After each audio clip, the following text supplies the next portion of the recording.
font partie de notre quotidien, les graphiques en camembert. Mais une seule personne au monde a eu l'idée d'interroger l'origine de ces graphiques, c'est évidemment notre David Castello-Lopez. Oui. Vous me disiez l'autre jour, Mathieu, David, tu parles quand même beaucoup de toi dans tes chroniques. Hein, et c'est vrai, c'est vrai. C'est vrai, je parle beaucoup de moi. Mais est-ce que c'est de ma faute si j'ai une personnalité aussi riche ? Est-ce que c'est de ma faute si j'ai des compétences multiples ? Est-ce que c'est de ma faute si j'ai une virilité douce qui provoque le désir sans effrayer ? Hein ? Bah non. Et une modestie qui ne craint personne. Voilà. Bon, c'est quoi le rapport avec les graphiques en camembert ?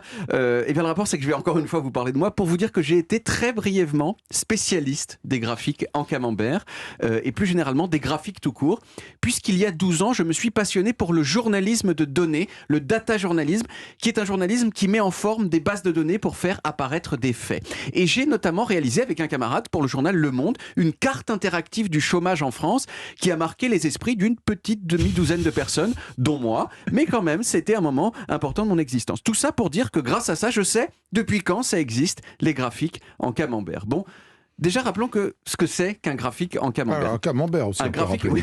Ça sera après, Olivier. Un graphique en camembert, c'est un graphique qui se sert d'un disque pour représenter les proportions de quelque chose par rapport à un ensemble. J'ai un exemple sous la main que j'ai réalisé pour l'émission et qui montre la proportion du personnel d'antenne de Historiquement Vôtre qui a la nationalité portugaise. Vous voyez ? Et ce graphique fait apparaître visuellement une vérité dont on n'avait pas du tout conscience, c'est que seulement 20% du personnel d'antenne de Historiquement Vôtre est portugais. Avouez que c'est peu. Mais ça va monter avec ça va Stéphane, peut-être monter. Parce que Faudrait Stéphane bosser. aime beaucoup le Portugal quand même. Faudrait bosser sur la question et peut-être que vous pouvez m'aider effectivement, Stéphane. Bon, alors à votre avis, de quand ça date les graphiques en camembert ? Comme ça, petite devinette, essayez. C'est Les pas années le 19e. 80. Ouais, Ah non, ah oui, d'accord. années Oui, moi, je- 90 peut-être. Non, Années 70 peut-être. c'est les années 80. Mais vous êtes vraiment en dehors des clous, mais à un siècle, à 180 ans près, quoi. J'ai commencé par dire c'est pas le 19e. C'est totalement c'est 1801. La première personne qui a fait un graphique en camembert, c'était en 1801. Comment ? Un fromager. Et il a été réalisé, ce graphique, par un monsieur écossais qui s'appelait William Playfair. William, c'est vraiment un de ces personnages dont on a un peu l'impression qu'ils sont des mash-up de différentes personnes qui n'ont rien à voir les unes avec les autres. Il a commencé sa carrière comme assistant ingénieur dans une entreprise de locomotives.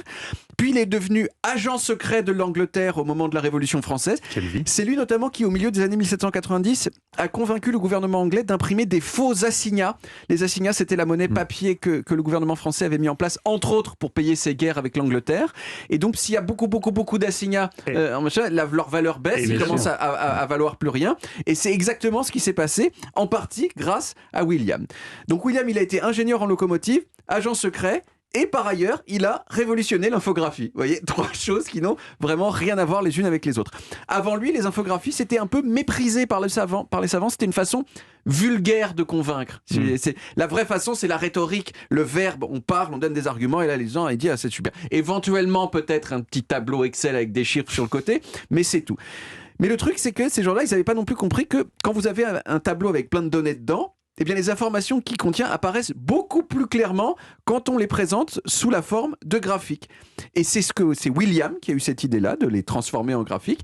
Et il a publié des ouvrages où il comparait les caractéristiques des nations avec des infographies. C'est lui qui, en 1786, a inventé les histogrammes et les graphiques linéaires.